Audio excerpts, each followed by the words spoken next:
Policia e Tiranës ka arrestuar një 33 vjeçar me akuzën e armbajtjes pa leje dhe shitje të lëndëve narkotike gjatë operacionit të koduar tekniku.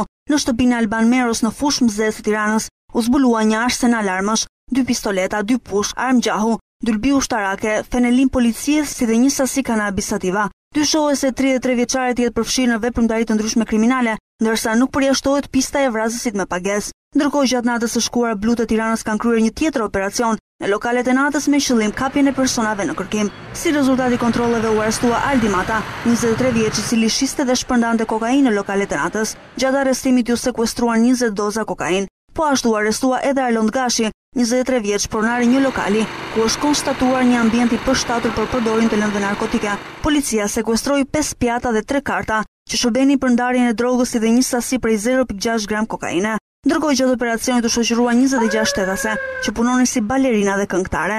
Mes tyre ishte një vajzë shpallur në kërkim për largim nga banesa, si dhe 2 të mituara të cilat janë pyetur në praninë të psikologes dhe më pas janë marrë nga prindërit. Policia njofton se operacionet të tilla do të kryhen në të gjitha lokalet e kryeqytetit.